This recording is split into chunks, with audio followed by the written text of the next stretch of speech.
오늘 우리에게 주시는 하나님 말씀은 창세기 32장 22절에서 32절까지 말씀입니다. 창세기 32장 22절에서 32절까지 한 절씩 교독을 하시도록 하겠습니다. 밤에 일어나 두 아내와 두 여종과 11 아들을 인도하여 얍본 나루를 건널세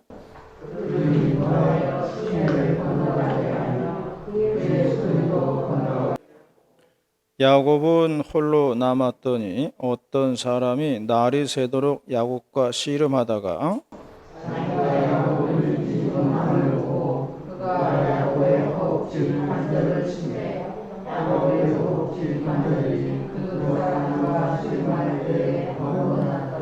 그가 이르되 날이 새려하니 나로 가게 하라. 야곱이 이르되 당신이 내게 축복하지 아니하면 가게 하지 아니하겠나이다.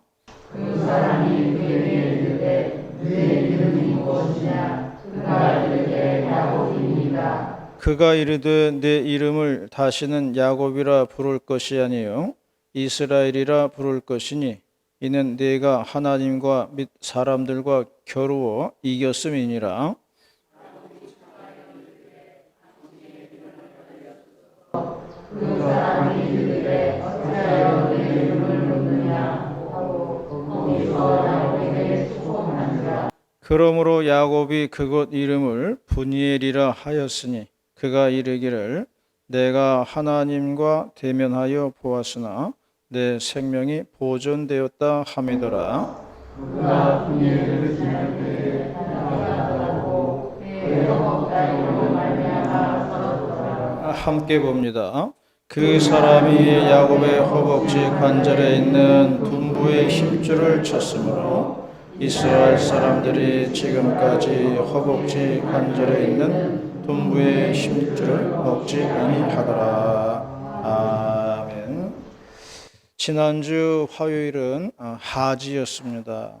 하지는 절기 중에서 낮의 길이가 가장 긴 때가 하지입니다.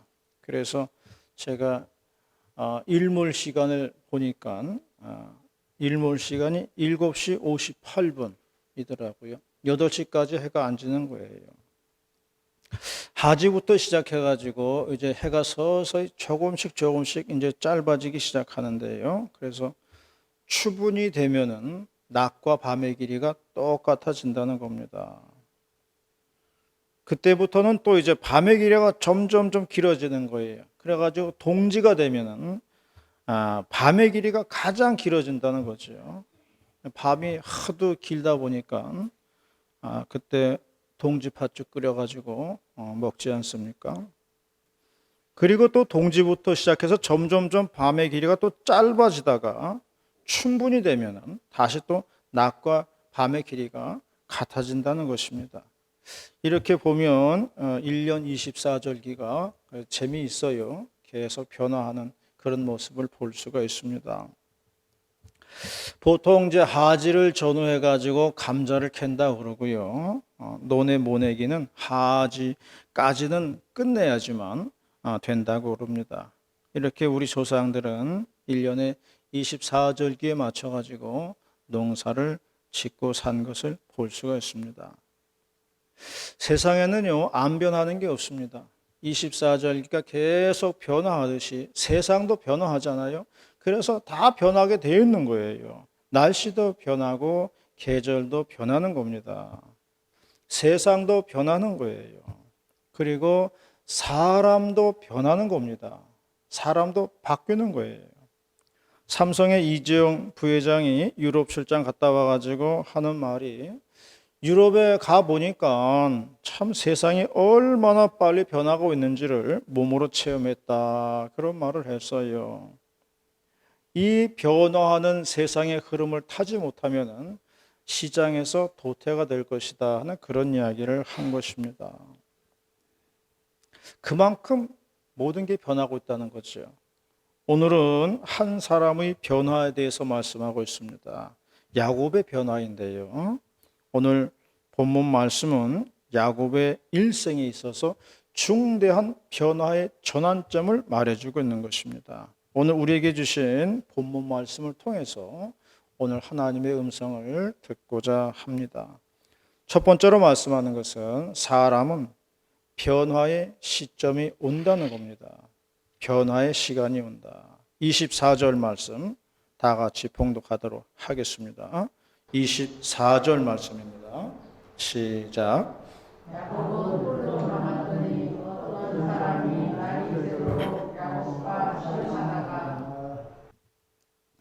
먼저 야곱이 누구인가를 아는 것이 중요합니다.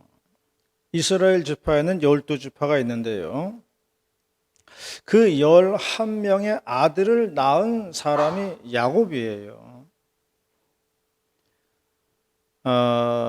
그래서 12지파의 그 조상인데, 프로야구 선수 중에 진야곱이라는 선수가 있어요. 투수를 하던데, 그 이름 볼 때마다 그런 생각 들어요. 아유, 저 선수 부모는 믿음이 참 좋은 사람인가 보다. 어떻게 야곱이라고 이름을 다 지었을까? 그런 생각을 하면서 볼 때가 있습니다. 어쨌든 이 야곱은 형이 하나 있었는데요. 이름은 에서입니다. 이스라엘에는 장자권이 있었어요. 에서가 장자예요. 그래서 장자를 우대하는 그런 풍습이 있었습니다. 장자는 많은 혜택을 받기도 하지만 책임도 많이 따랐어요. 그런데 야곱은 이 형의 장자권이 탐이 났습니다. 그래서 아버지가 눈이 어두워졌어요. 나이가 많이 드셔가지고. 아버지 이삭인데 이삭이 눈이 어두워졌을 때에 이삭 아버지를 속이고 형처럼 변장하고 들어가가지고 형이 받을 축복을 다 받고 나오게 됩니다. 나중에 이 사실을 한 형이 동생 야곱을 죽이겠다고 하니까 야곱이 삼촌 라반의 집으로 도망을 가게 됩니다. 야곱은 거기서도 비상한 사업 수완을 발휘해요. 그래서 삼촌 라반의 양을 맡아서 관리하는데 임금을 결정해야 되잖아요. 어떻게 임금을 결정할까 하는데 양의 새끼가 나올 때마다 얼룩얼룩한 것들 나오면은 야곱의 것으로 하고 깨끗한 흰털 이런 걸로 나오면은 삼촌 것으로 하자 그렇게 정했어요. 그래가지고 야곱이 수완을 부려가지고 양의 새끼가 뵐 때에 얼룩얼룩한 점박이가 많이 나오도록 그렇게 수완을 부리는 것을 볼 수가 있어요. 그래서 야곱이 거부가 되었다고 그랬습니다. 재주가 많은 거죠. 그런데 이제 집으로 돌아올 때가 되었어요. 늘 삼촌 집에서 눌러 앉아 있을 수는 없습니다. 그래서 돌아오는데 오는 길에 나루가 하나 있었어요. 이 나루터를 건너면 형 에서를 만나게 됩니다. 그런데 아무 문제가 있는 거예요. 과거에 자기 형 에서와의 무거운 감정이 남아있는 겁니다. 그래서 그는 야복 나루에 홀로 남아있게 되었다고 말씀을 하고 있습니다. 사람은요, 언젠가는 홀로 남아있을 때가 있습니다. 언젠가는 나와 하나님 이 단둘이 이렇게 남아있을 때가 있어요. 그때는 뭐 가족도 뭐 없고요. 그저 혼자 광야에 남아있는 그런 시점이 있습니다. 아무도 자기를 이해해 주지 못하고요. 그래서 이렇게 고독한 순간이 오게 된다는 것입니다. 그런데 성경은 말씀하기를 그때에 야곱이 어떤 사람과 밤새도록 씨름을 했더라 그렇게 말씀하고 있습니다. 야곱은 인생의 고독한 시간을 하나님을 붙들면서 매달렸던 것입니다. 예수님이 십자가를 앞두시고요. 겟세마네 동산에서 기도하시는데 땀방울이 핏방울이 될 정도로 기도하셨다. 그렇게 말씀을 하고 있습니다. 그와 아마 비슷한 그런 내용이라고 생각을 합니다. 내 인생의 처절한 문제를 앞에 두고 밤새도록 땀방울을 흘리면서 기도해야 하는 시점이 있다는 겁니다. 인생 속에는 그러한 시점이 있어요. 그런데 그렇게 고독하고 처절한 시간들이 사람을 변화시키는 거예요. 그 시간이 나를 변화시키는 시점이라는 겁니다. 야곱은 자기 재능만 믿고 살았어요. 사업 수완도 좋았습니다. 머리도 비상했어요. 그런데 그것도 한계가 있다는 것을 깨달을 때가 온다는 겁니다. 내가 가지고 있는 것이 아무것도 아니구나. 그걸 깨달을 때가 온다는 거예요. 그때가 바로 자기 자신을 내려놓는 시간이라는 겁니다. 그때가 자기 부족을 인정하는 때입니다. 그리고 그때가 바로 내가 변화하는 시점이에요. 내가 꺾어지고요. 내가 바뀌는 시점입니다. 이것을 인생의 광야 시간이라고 말을 합니다. 성경의 위대한 인물들은 하나같이 인생의 광야의 시간을 가졌습니다. 다윗은 사울 왕의 눈길을 피해가지고 광야에서 10년 동안 도망 다니면서 살았어요. 광야에서 산 기간이 10년 동안인데 그 기간은 정말로 억울하고 슬픈 인생의 시간이었습니다. 그런데 다윗은 이러한 광야 생활 속에서 아름다운 성경의 시편들을 많이 쏟아내는 것을 볼 수가 있습니다. 아름다운 하나님을 찬양하는 시를 많이 지었어요. 그 광야에서. 다윗이 왕궁에 들어가 가지고는요, 아름다운 시편이 나오지를 않았습니다. 그런데 산전, 수전 겪는 그 광야에서는 하나님을 찬양하는 아름다운 시편을 많이 쓰게 되더라는 것입니다. 그러므로 우리 인생에 있어서 우리의 그 슬픔의 시간을 그냥 슬픈 시간으로 보내면은 아무런 의미가 없어요. 그냥 고달픈 시간으로 보내면요, 아무 효과가 없습니다. 우리가 이것을 하나님을 찬양하는 시간으로 바꾸면요, 인생이 달라지는 거예요. 어떤 사람은 고난의 시간을 원망과 불평으로 세월을 허송합니다. 그러면 변화가 없습니다. 그러면 발전하지 못해요.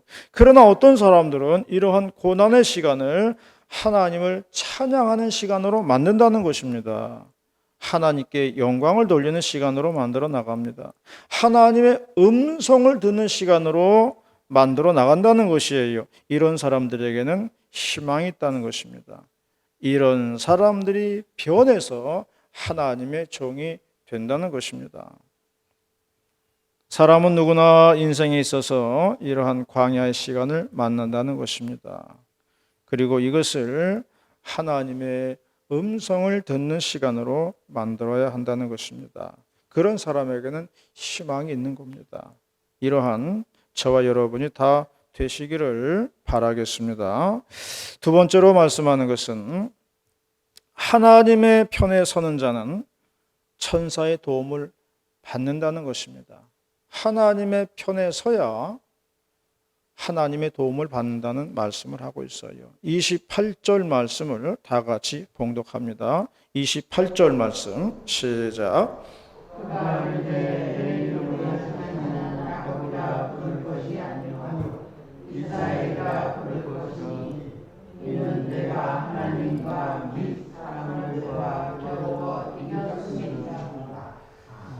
야곱과 천사가 밤새도록 씨름하다가 아침이 되니까 안 되겠다 싶어가지고 야곱의 소원을 들어주게 됩니다.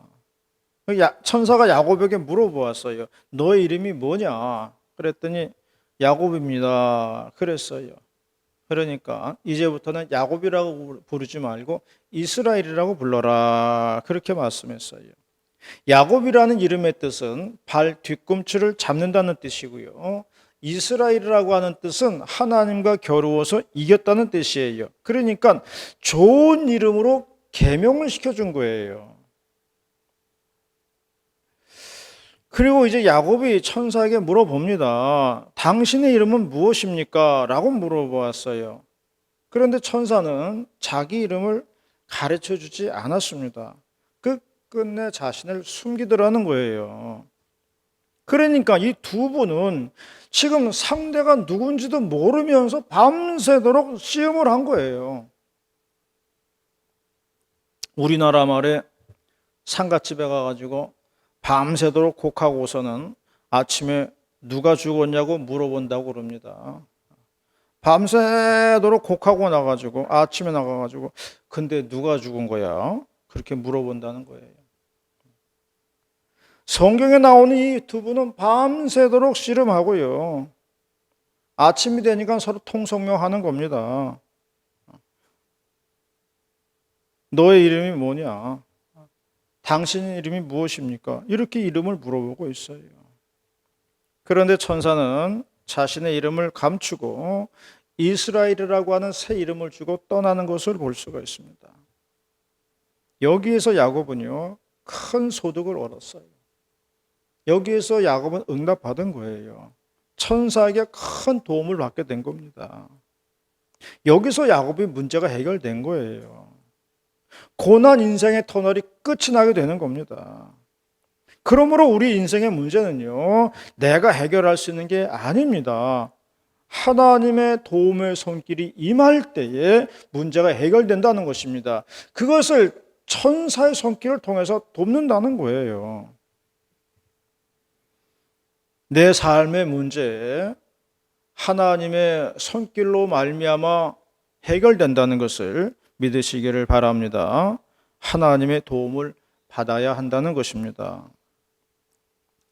여호수아가 어느 날 가나안 정복을 하러 가는 길인데 가는 길에 길 앞에 웬 군대 장군이 하나 떡 버티고 서 있는 거예요. 가만히 보니까 하늘나라의 군대 장군이었습니다. 그래서 여호수아가 물어봤어요. 당신은 우리 편입니까? 아니면은 적군의 편입니까? 라고 물어본 거예요. 그러니까 이 말은 당신은 우리를 도와주러 온 겁니까? 아니면 지금 상대방을 도와주러 온 겁니까? 물어본 거예요. 그러니까 군대 장군이 대답하기를 아니다. 나는 하나님의 분부를 받은 군대 장군이다. 그렇게 대답을 했어요. 그러니까 여호수아가 하는 말이 그러면 제가 어떻게 해야 됩니까? 라고 말했어요. 이 말은 뭐냐면은 그러면 내가 당신의 도움을 받으려면은 제가 어떻게 해야 됩니까? 물어본 거예요. 나는 당신의 도움을 받고 싶습니다. 그러려면 내가 어떻게 해야 되지요? 물어본 거예요. 그때 군대 장군이 그렇게 말했어요. 너의 발에서 신을 벗으라 그랬습니다. 이 말은 하나님 앞에서 완전히 낮아져야 된다는 것을 말해주는 거예요. 하나님 앞에서 철저하게 낮아져야지만 하나님의 도움을 받을 수가 있다. 이 이야기를 한 겁니다. 네가 하나님 앞에서 완전히 낮아져야지만 네가 전쟁에서 승리할 수가 있노라. 그런 말을 한 겁니다. 그러므로 싸움에서 승리하려면은 먼저 하나님 편에 서 있어야 한다는 것을 말해주고 있는 거예요. 세상에서 가장 어려운 것이 자식 농사라고 합니다. 농사가 어렵기도 하지만은 자식 농사처럼 어려운 건 없지요. 왜냐하면 내 마음대로 되지 않기 때문이에요. 그러면 어떻게 할 것인가? 부모들이 세상을 살아보니까 세상은 너무나 험하고 악하고 불안합니다. 부모가 이것을 일일이 다 가르쳐 줄 수도 없고 따라다닐 수도 없어요. 그러면 어떻게 해야 되느냐? 부모가 하나님 편에 서는 것밖에 없어요. 내가 하나님 앞에 철저하게 서 있으면은 자식들도 하나님 편에 이게 들어오게 되어 있는 겁니다. 내가 자식을 어떻게 만들 수는 없어요. 그러나 내가 하나님 편에 서면은 하나님이 자식들을 만들어 가신다는 겁니다. 어느 교회에 권사님이 계신데요. 나이가 드셔가지고 귀가 어두워졌다 그래요. 그래서 보청기를 끼시는데 안경은 이게 눈이 안 보이면 그냥 맞추면은 그냥 쓰면 잘 보이는데 보청기는 이건 맞추기가 쉽지가 않다 그래요. 낀다고 되는 게 아니라는 겁니다. 그래서 설교 말씀을 잘 듣지를 못하는 것입니다. 그런데 설교할 때마다 잘 들으신 것처럼 아멘, 아멘 잘 하신다는 거예요. 그리고 나갈 때는 아이고 목사님 오늘 설교 말씀 은혜 많이 받았습니다. 그리고 가신대요. 그래서 목사님이 물어보기를 아니 권사님 설교 말씀이 잘 들렸나요? 들리던가요? 그렇게 물어보면은 잘 안 들려요. 그래도 목사님 얼굴만 봐도 은혜가 됩니다. 그러더라는 거예요. 그래서 목사님이 잠언 16장 15절이 생각났다고 그래요. 거기에 말씀 보면은 왕의 얼굴빛이 밝아야 모두가 살 수 있다. 그렇게 되어 있어요. 왕의 얼굴빛이 밝으면요 모두가 살 수가 있다는 겁니다. 잘 들리지 않아도 밝은 얼굴이 은혜를 끼치더라는 거예요. 가정에서요, 가장의 얼굴이 밝으면은 남은 가족들도 마음이 안심이 돼요. 그런데 이게 가장이 집에서 얼굴을 그냥 인상을 쓰고 찌푸리고 있으면요, 남은 가족들도 불안한 겁니다. 교회에서 목사 얼굴이 밝아야 교인들 마음도 편안한 거예요. 교회 들어올 때 목사 얼굴이 좀 밝아야지 교인들 저 문 앞에 들어올 때 기쁜 마음으로 들어오지요. 목사 얼굴이 막 인상을 쓰고 있고 막 이러면요 교인도 들어오기 불편한 겁니다. 불안한 거예요. 교회 온 성도들의 얼굴이 밝아야 됩니다.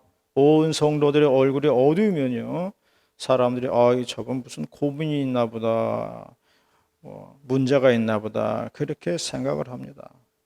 그러므로 밝은 얼굴들이 모일 때에 그 평안이 나에게 전달이 되는 것이에요. 그러므로 우리가 얼굴 표정에서도 은혜를 끼칠 수가 있다는 것이에요. 어느 프로에서는 그래서 억지로 웃으라고 그러더라고요.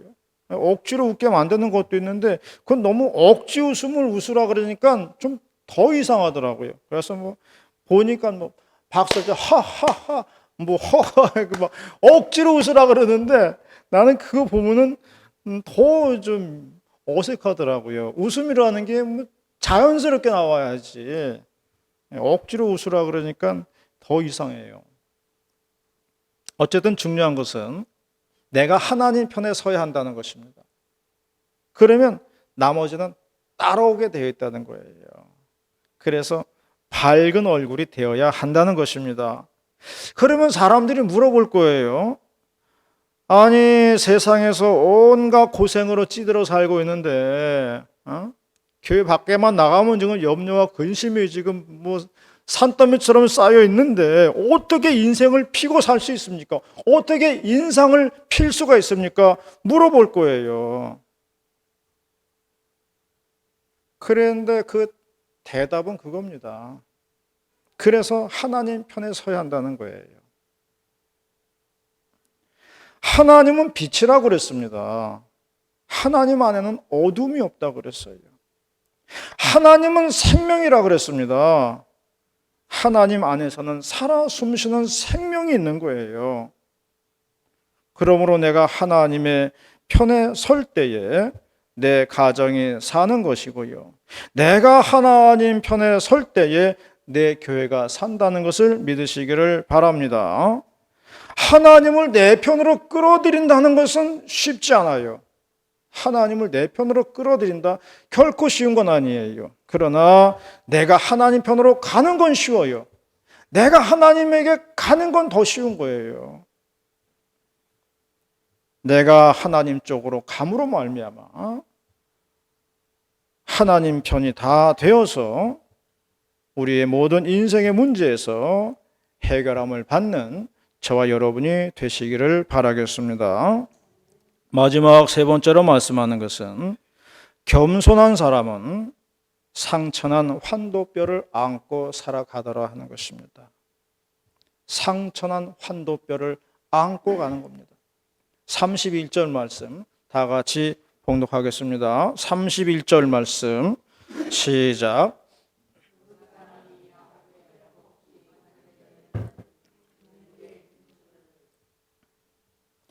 야곱은 천사하고 씨름하면서 부상을 입었어요.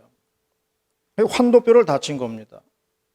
그래서 아침에 길을 떠날 때에 허복다리를 절었다고 그랬어요. 하나님을 만났고 하나님의 도움을 받았습니다. 기적을 체험했고 응답을 받았습니다. 그러나 고통의 흔적은 남아있는 법입니다. 사도 바울은 자신에게는 예수의 흔적이 있다고 했습니다. 그 흔적은 고통의 흔적들입니다. 복음을 전하다가 매를 맞기도 하고요. 굶주리기도 하고요. 위험에 처하기도 했습니다. 죽을 뻔한 적도 있습니다. 사도 바울은 이 모든 것들이 예수님의 흔적이다 그렇게 말했습니다.